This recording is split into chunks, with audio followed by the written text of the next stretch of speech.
Are you a feminist? I am not, because अगर आप define करेंगे फेमिनिज्म को तो इसका कुछ और ही मतलब है। फेमिनिज्म एक एक्सक्लूसिव सा मूवमेंट था, इंक्लूसिविटी का लैक था। जैसे क्या गौरा देवी को ये पता था कि वो इको फेमिनिस्ट हैं, वो इन्वायरमेंट को लेके चल रही हैं, आगे नहीं पता था। तो ये जो अमेरिकन क्लासरूम और यूनिवर्सिटीज से, मैं ये नहीं कहूंगी कि उसका योगदान नहीं है वुमेन के एम्पावरमेंट में, उसका योगदान है बिल्कुल सेंसिटाइज करने में, सेंसिटिव होने में, वुमन को वुमन मेरी आइडेंटिटी असर्टेन करने में। लेकिन जब मैं उसको भारत के परिप्रेक्ष्य में देखती हूँ तो भारत की महिला का जो परिप्रेक्ष्य है, जब वो एम्पावर्ड होती है तो वो पूरे परिवार को लेके एम्पावर्ड होती है। वहां आइसोलेशन नहीं है और रिएक्शन अगेंस्ट मैन नहीं है, बिल्कुल भी इंक्लूसिविटी है उसमें। मेरे घर का जो आदमी है वो भी मेरे साथ है, मेरे घर का जो पिता है उससे मुझे रिएक्शन करके फेमिनिज्म हो नहीं सकती। When I look back my own journey then I find कि इसमें तो मेरे पिता का बहुत बड़ा रोल था। और मैं हमेशा मानती हूँ, अंकिता आप मुझसे सहमत होंगे, आपकी जो परिवार की क्या परिस्थिति है मुझे नहीं मालूम, लेकिन अगर मैं आपको उदाहरण दूं तो भारत की महिला में अगर पिता ये डिसाइड कर लेता है मैंने लड़की को नहीं पढ़ाना या बाहर नहीं जाने देना, तो माँ का अभी तक वो वॉइस नहीं हुई कि वो कहे कि आप मत पढ़ाओ मैं तो पढ़ाऊंगी।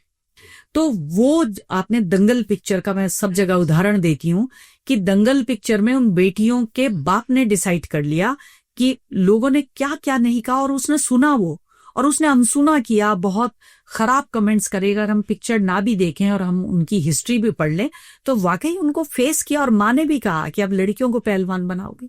जो उनके फेमिनिन मेटाफर्स थे कि बाल कटा दो, पूरा गज्जा कर दो, लेकिन पहलवान बनेंगी, कितना कुछ सुना। चिकन कभी छुआ नहीं था लेकिन कहा पहलवान बनना है तो खाना पड़ेगा और बनेगा घर में। तो पूरा इकोसिस्टम बदल दिया। तो साइना नेहवाल का आपने देखा, उनके पिता ने ये डिसाइड किया कि वो अपने कोई भी प्रमोशन नहीं लेंगे, ही वॉज डॉक्टर। और उन्होंने कहा मैं इसलिए नहीं लूंगा, इसको सुबह 3 बजे एकेडमी में कौन डालेगा। 50 किलोमीटर वो बस का सफर करते थे और वो बाहर सो जाते थे और वो उतनी देर प्रैक्टिस करती थी, फिर इसको उठा के घर लाते थे। So what I mean to say कि हमारा जो फेमिनिज्म ही कह लीजिए उसको, या वुमनहुड है, वो इंक्लूसिव है और वो पूरे परिवार को साथ लेके चल रहा है। और बेटियां आगे बढ़ रही हैं, परिवार उसके साथ रह रहा है। एकदम इन आइसोलेशन हम बहुत रिएक्शनरी होके कुछ कर लेंगे तो उसमें उतना आउटकम नहीं आएगा। और मैं तो कहती हूँ पूरा समाज ही पेशेंस से भरा हुआ है।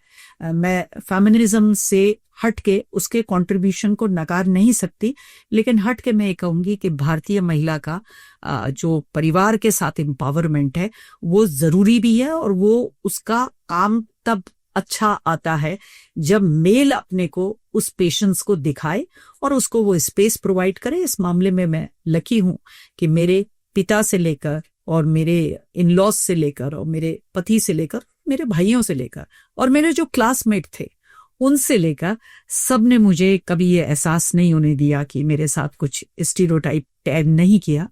और इसलिए शायद मैं कॉन्फिडेंट हूँ इस समाज में। दैट्स व्हाई आपने 1 सेकंड नहीं लगाया और आपने तुरंत आंसर किया कि नहीं मैं फेमिनिस्ट नहीं हूँ। एंड वेरी ग्रेट पर्सपेक्टिव कि हमारे जो फैमिली में मेरी मेंबर्स हैं उनका सपोर्ट कितना इंपॉर्टेंट है। इस क्लिप के पूरे कॉन्वर्सेशन को सुनने के लिए डिस्क्रिप्शन बॉक्स में दिए लिंक पे क्लिक करें एंड पूरा पॉडकास्ट एंजॉय करें।